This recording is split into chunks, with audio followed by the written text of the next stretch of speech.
국민의힘 미디어데이부터 경선 토론에 굉장히 그 청년들이 많이 참여해서 이제 네. 다세대가 그러니까 전체 세대가 아울러서 소통할 수 있는 모습 보여주겠다 하는 취지는 알겠습니다. 그런데 저희 지금 민주당 이겨야 되고요. 굉장히 중요합니다. 한나라의 대통령 뽑는 자리입니다. 그런데 이렇게 오락 요소를 많이 넣어서 조금 혼란을 주는 것 아니냐 이런 생각들도 있었고요. 이런 목소리도 굉장히 많았습니다. 오죽하면 민주당이나 이제 다른 지지자들은 새로운 개그 프로그램 하나 탄생했다 이런 소리까지 저희가 듣고 있습니다. 어떻게 생각하세요? 사실 뭐 저도 굉장히 안타깝고 씁쓸한 부분들이 있습니다. 다만 제가 여전히 당의 대변인이기 때문에 그리고 사실 이제 와서 좀 찬물을 끼얹는다라고 해서 더 잘하면 좋겠지만 괜히 또 이게 위축될 수도 있잖아요. 그래서 제가 조금 여러 가지로 조심스러운 부분들이 있습니다만 지금까지 것들을 제가 좀 애정어린 눈빛으로 좀 피드백을 드리자면 저도 굉장히 아쉽습니다. 그리고 약간 뭐랄까요, 좀 기계적으로 젊어야 한다라는 좀 강박에 빠진 듯한 좀 그런 모습이 있었다라고 생각해요.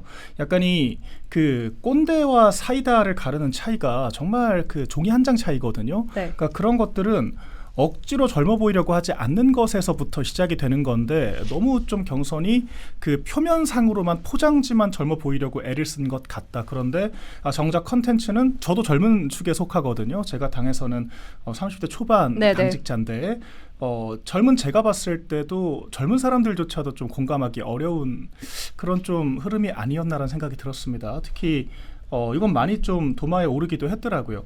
바퀴 대 바퀴벌레라고 네, 하는 그런 맞습니다. 양자택일의 밸런스 게임을 했던 것 같은데 우리가 뭔가 질문을 할 때는 어떤 답변을 좀 의도하고 얘기를 해야 되거든요. 적어도 좀 예측 가능한 범위 안에서 우리가 행사 기획을 해야 되는데 이 더군다나 그 대통령 후보를 모신 자리에서 좀 너무 날것에 그리고 좀 이게 의도가 읽히지 않는 그런 질문들이 오가지 않았나라는 생각이 들었습니다. 또 한편으로는 이건 제가 선거 사무에 개입한 게 없어요. 제가 그 실무 과정은 잘 모르는데 제가 원래 사회를 보기로 했어서 한 번 제가 회의를 간 적이 있어요. 그래서 네네. 제가 대본을 보자마자 처음 드렸던 말씀이 이거였거든요. 근데 이런 것들을 저희 후보들이 잘 소화를 할 수 있을까요? 맞아요. 그러니까 기획이 아무리 젊어도 그거를 소화하는 사람들이 제대로 받쳐줘야 이게 의미가 있는 거거든요. 그런데 지금은 우리가 정작 당사자들의 그런 좀 가까이 가지 못한 상태에서 좀 젊음을 과도하게 주입하려고 하다 보니까 오히려 이 세대 간의 격차만 좀 드러난 것이 아닌가? 저는 그런 안타까운 생각도 들었고요. 그래서 뭐 MBTI니 뭐니 뭐 다 좋습니다. 그런데 저희가 지금 이 조기 대선 자체가 어쨌거나 윤석열 전 대통령이 탄핵을 당함으로써 발생한 그런 안타까운 사태라는 것을 인지하고 시작을 해야 될 것 같아요. 지금 저희가 너무 가벼워지고 있다는 생각이 들고요. 그래서 후보들의 매력이 잘 드러나지 못하고 있다. 이런 안타까움도 크고요. 그런 측면에서 다음 행사부터는 적어도 좀 이런 피드백들이 폭넓게 반영돼야 하겠다라고 저는 생각을 합니다. 아까 전에 그 사회 맡으신 수도 있어서 대본을 검토하셨다고 하셨잖아요. 네. 사회 안 보셨던데 혹시 뭐 비하인드가 있나요? 잘 알려져 있을 텐데 우리 한동훈계 분들이 소위 이제 민주당도 안 할 억가를 하면서 저한테 공정성 뭐 그런 클레임을 걸더라고요. 그러니까 그 저희 다른 지지자분들께서 지금 여전히 여러 의구심들이 있으세요. 그러니까 특정 후보에게 유불리를 따져가면서 특히 한동훈 후보한테 유리한 룰을 만드는 거 아니냐. 뭐 이제 이런 의구심들이 네. 있어요. 그러니까 이거는 황우여 선관위원장도 본인 방송 나가서 직접 이야기를 한 내용입니다. 그런 문자들이 와요. 그래서 제가 그런 의구심을 가지시길래 그렇지 않다. 우리가 특정인에게 유리한 룰을 만든 게 아니다. 오히려 파고들어 보면 한동훈 후보한테는 불리할 수도 있다. 이 얘기를 한 건데 그걸 제가 한동훈 낙선운동을 했다라고 억지를 쓰더라고요. 그래서 기자들도 다 영상 봤는데 이건 누가 봐도 억가다. 뭐 이제 그렇게 정리가 됐습니다. 그런데 아무튼 저처럼 이제 그분들이 주장을 하시기에는 불공정한 사람이 선거 그 후보 경선 진행을 하면 이게 공정한 경쟁이 되겠냐라고 뭐 클레임이 들어왔다라고 해서 그래서 그럼 전 안 하겠다라고 했는데 뭐 잘 된 것 같습니다. 변호사님, 바퀴벌레로 다시 태어나기, 자동차 바퀴로 태어나기 어떤 거 선택하시겠습니까? 저요? 저는 둘 다 선택을 안 할 것 같은데 그러니까 당황스러우시죠? 그 질문에 대해서는 후보자들이 약간 강력하게 이의를 제기해도 저는 된다고 봅니다. 무슨 이런 질문을 하고 있습니까? 라고 얘기하는 후보자가 한 명도 없었어요. 다 이렇게 수긍하는 모습을 보였는데 아마 그거는 후보자분들도 굉장히 당황해서 그랬겠죠. 자, 지금부터 말씀드릴 얘기는 이제 우리 방송 끝나고 썸네일로 쓰실 그 단어를 하나 말씀드릴게요. 자, 다음 4강 토론에서는 누구든 이 말 하셔야 됩니다. 우리 홍준표 후보자든 김문수 후보자든 또 다른 또 올라오신 후보자든 그 머릿말 딱 해가지고 신발 벗어라. 신발 벗어라. 딱 해주셔야 돼요. 자, 우리가 이게 지금 국민의힘 토론회장에서 뭐 무슨 뭐 진짜 모발이냐, 뭐 신발에 키높이 신었냐, 이게 약간 유치하다 그러잖아요. 네.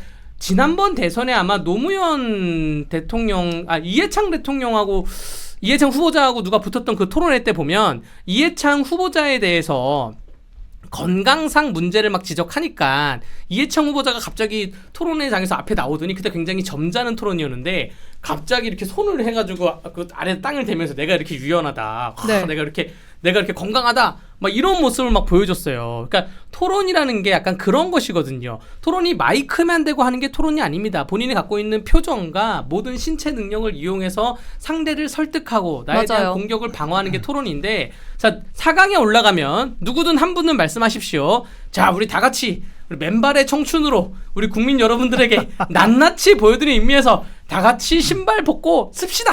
신발 벗고 만세 한번 합시다. 이거 한번 보여주세요. 이게 왜 중요하냐? 지금 뭐 유치하다 이런 게 아니라 지금 한동훈 후보자 측에 있는 다른 분들이 키가 180cm라고만 말을 하고 있잖아요. 네. 이거 공직선거법상 허위사실 유포에 해당할 수도 있거든요. 중앙선관위 유권 해석을 보면 체중이나 뭐 혈액형 등 단순한 문제는 허위사실 유포가 안 될 수도 있지만 본인의 이미지에 강력히 각인되는 뭐 스포츠 스타나 그러한 이미지로 선거운동을 하는 사람은 허위사실 유포에 해당할 수도 있다는 유권 해석이 있어요. 네. 그래서 이거 만약에 그 한동훈 후보께서 만약에 본선에 가게 되면 민주당이 키 180 허위사실 유포 아닙니까? 이거 어쩔 거예요. 그러니까 이런 걸 방지하기 위해서 4강에서는 다 같이 신발을 벗으시길 바랍니다. 대변인님 아. 어떠세요? 그 뭐지? 아실 거 아닙니까 실제로? 뭐 제가 실제로는 모르죠. 실제로 모르시나요? 일단 뭐 네. 한 명씩 짚어보기로 했는데 갑자기 가장 강력한 주제로 바로 이게 인양이 돼버렸는데 이게 어, 가장 예. 재밌었어요. 저는. 예, 예. 아니 허위사실 실제로 유포가 될지 안 될지 모르시나요? 가장 기사가 많이 났죠. 예. 뭐 법리적인 걸 모르시는 건 아닐 테고 제가 진실은 알 수 없죠. 제가 뭐 그분 가까이서 모셔본 게 아니니까요. 네. 그런데 저는 뭐 별개로 어제 토론에서는 좀 답변 태도가 많이 아쉬웠습니다. 그러니까 좀 쿨하게 넘길 수도 있어야 되고 저는 그런 게 좀 차라리 젊음에 가깝다라고 생각을 하거든요. 이를테면은 SNL이 요새 유행이잖아요. 이런 것들이 사실 젊은 사람들이 주로 소비하는 약간 최신의 컨텐츠라고 볼 수 있는데 김문수 후보 같은 경우에도 최근에 출연을 했습니다. 네네. 거기서 그 도지사 소위 그 밈 있지 않습니까? 내가 경기 도지사인데 그러니까 관등 성명을 네네. 하라. 이제 그것을 좀 이렇게 입장을 바꿔봐서 김문수 후보가 아르바이트생이 되고 그다음에 이제 SNL 그 출연자 진행자가 이제 직접 그 질문을 하는 형태로 컨텐츠가 이어졌었어요. 근데 김문수 후보가 굉장히 난처한 질문일 수 있죠. 어찌 보면은 키높이 구두보다도 더 많은 상흔을 남겼던 그런 사건이었어요. 그런데 직접 아르바이트생 김문수라고 관등 성명을 3번이나 하면서 나름대로 유쾌하게 넘어가는 그런 모습들이 있었거든요.